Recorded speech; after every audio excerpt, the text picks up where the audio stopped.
आज हम सभी लोग भोपाल DLAC के आज SLR पे खड़े हुए हैं। जो LHP का SLR-D है, SLR-D। इससे क्या होता है, हम HOG की सप्लाई को ले लेते हैं। रेलवे ने सिस्टम जब शुरू हुआ था तो हमारे पावर एक ऐसी चीज है जिससे रेल चलती है। जब हमारी रेल शुरू हुई थी तो हम स्टीम से पावर लेते थे। इसके बाद चूंकि उसका टॉर्क इतना कम रहा कि स्पीड नहीं बढ़ी तो हमने डीजल इंजन शुरू किए। अब डीजल से भी चूंकि हमारी स्पीड उतनी नहीं बढ़ पा रही थी और हमारा फॉरेन में इन्वेस्टमेंट हो रहा था, डीजल बाहर से आता है, अतः अब हमारी इलेक्ट्रिकल से हमारी रेलवे चलती है, जिसको हम HOG सप्लाई से बोलते हैं। तो HOG से सप्लाई करने के लिए इंजन से 25 kV की सप्लाई को हम ट्रेप करते हैं और उस ट्रेप करके हम एक कन्वर्टर लगे हुए हैं हमारे उसमें इंजन में 2 कन्वर्टर लगे हुए हैं, कन्वर्टर A, कन्वर्टर B, जो कि हमारी 3 फेज सप्लाई 750 वोल्ट हमको देते हैं।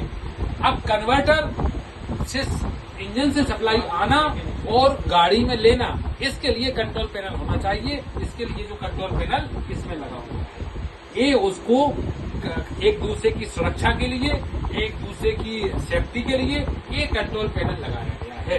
अब इस कंट्रोल पैनल में हम बताते हैं कैसे सप्लाई आती है। नंबर 1, ये जो आपके वो लगे, ये आपके क्या है, वहां से जो IBC प्लग से जो सप्लाई आती है वो हमारे HOG-A कॉन्टेक्टर, HOG-B कॉन्टेक्टर के इनकमिंग में आती है।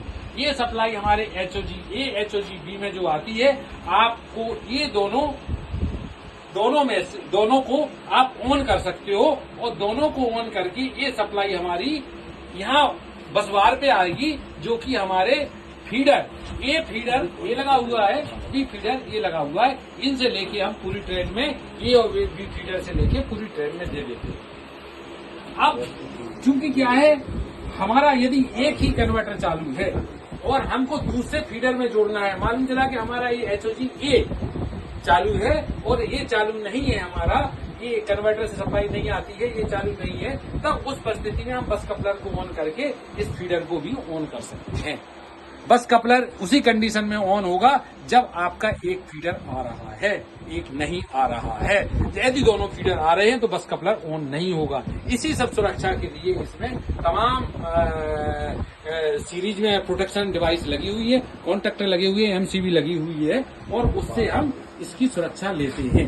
ओवर करंट हो, ओवर वोल्टेज हो, इस सब की सुरक्षा के लिए हमारी over current, over voltage sense करने के लिए हमारी CT PT लगी हुई है।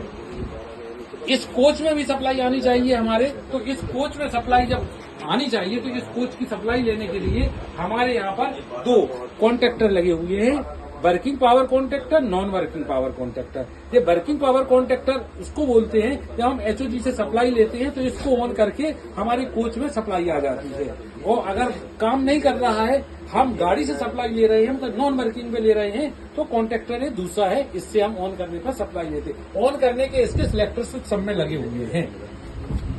यही सिस्टम इसमें लगा हुआ है। ये जो हमारे हैं HOG कॉन्टेक्टर को डिले लगी हुई है, टाइमर लगे हुए हैं, इसको हम क्या है, टाइम से इसको हमारी थोड़ी देर में ये ऑन होते हैं।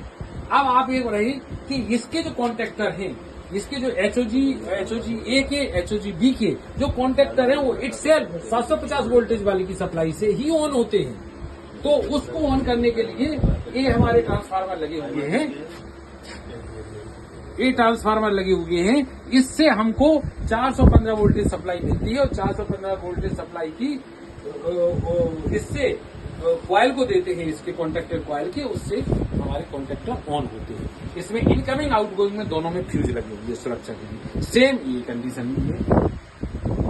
अब हमको ये देखना है कि एक इसमें प्रॉब्लम बार बार आती है, सेफ्टी लूप कहते हैं। सेफ्टी लूप जो आपका C10, 7 और जो 10 जो IBC कपलर और प्लग में जो कॉन्टेक्ट लगे रहते हैं वो इंश्योर करते हैं कि कहीं हमारा कोई खुला तो नहीं है, कहीं हमारा कोई कपलर और सॉकेट पूरी तरफ से तो खुला नहीं है।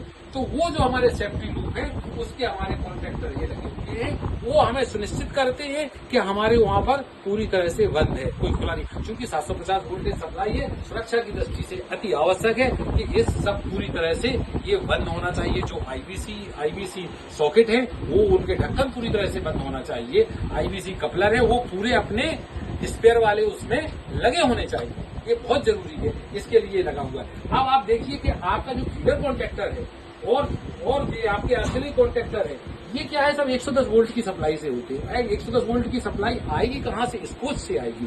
तो ये जरूरी है कि स्कोच में 110 वोल्ट की बैटरी चार्ज होनी चाहिए। यदि कोई आवश्यकता आदमी ये लाइट पंखे चला के छोड़ के चला गया, अगर लाइट पंखे चला के छोड़ गया तो इसमें एक टाइम डिले लगी हुई है। लाइट पंखे